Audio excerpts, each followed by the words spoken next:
नमो राघवाय। जय जय श्री सीताराम।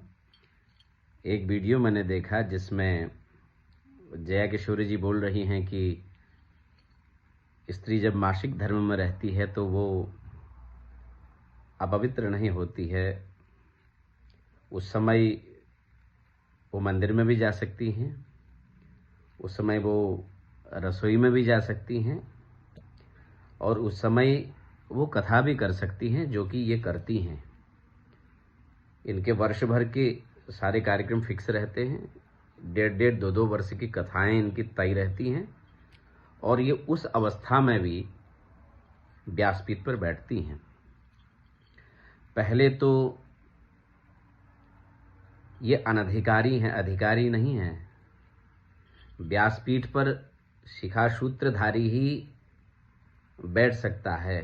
उसमें बैठने का अधिकार केवल शिखा और सूत्रधारी को ही है, बल्कि उस पर बैठने का अधिकार किसी संत को भी नहीं है, सिवाय वैष्णव संतों को छोड़ करके। क्योंकि वैष्णव जो संत होते हैं वो शिखासूत्रधारी होते हैं, उनका शिखासूत्र का त्याग नहीं होता है। जिसका शिखासूत्र का त्याग हो चुका है या जिसका शिखासूत्र है ही नहीं, वो व्यासपीठ के अधिकारी नहीं है। आप कहती हैं कि उसी रक्त से वो अपने बालक को सिंचित करती हैं। करता तो हमें अन्न भी सिंचित है।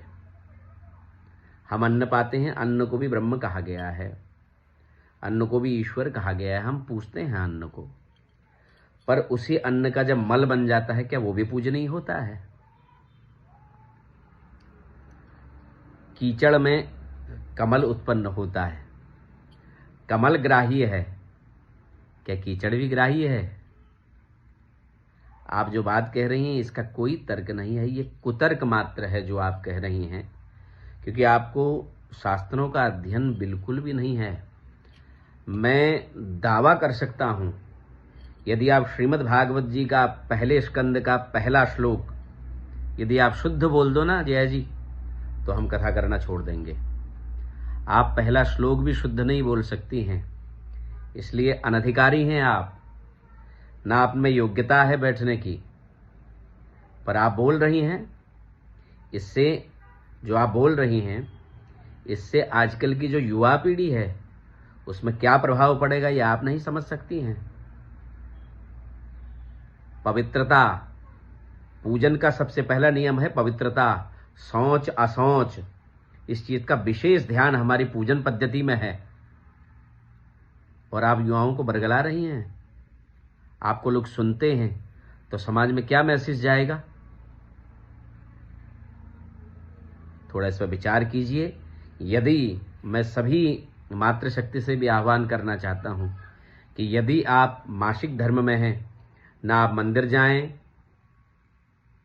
ना आप सामाजिक किसी सत्संग इत्यादि को ग्रहण करें।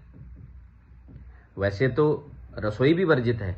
हमारे घर में आज भी अगर मासिक धर्म रहता है हमारे परिवार में, तो हमारे घर के लोग अलग बिस्तरा, अलग उसके बर्तन, सब कुछ अलग होता है। ये नियम है, ये हमारी परंपरा है। जिस शास्त्रों की कथा आप बांचती हैं, आप उसी शास्त्रों को झूठा कह रही हैं। आप कह रही हैं कि भागवत जी झूठी हो गई, पुराण झूठे हो गए, याज्ञवल्क्य की स्मृति झूठी हो गई, मनुस्मृति झूठी हो गई। इसका मतलब तो यही है, आप जिस पुराण से कथा कहती हैं ना, उसी पुराणों में वर्जित है कि जब मासिक धर्म हो तो स्त्री अलग रहे, वो मंदिर का स्पर्श न करे, वो रसोई का स्पर्श न करें। आप उदाहरण दे रही हैं द्रौपदी का। कहां पर किस शास्त्र में लिखा है कि भगवान कृष्ण ने द्रौपदी को उस परिस्थिति में स्पर्श किया था? केवल चीर बढ़ाया था द्रौपदी के लिए। जिस शास्त्रों की आप कथा करती हैं ना, उस शास्त्रों की हर एक बात को माने, अन्यथा आप कथा करना छोड़ दें। वैसे तो आप अधिकारी नहीं हैं, फिर भी आप कथा करना छोड़ें, या कथा करती हैं तो हर एक बात को तस्मात् शास्त्रम प्रमाण्यम, उसको प्रमाण मान करके आप ग्रहण करें। सीताराम।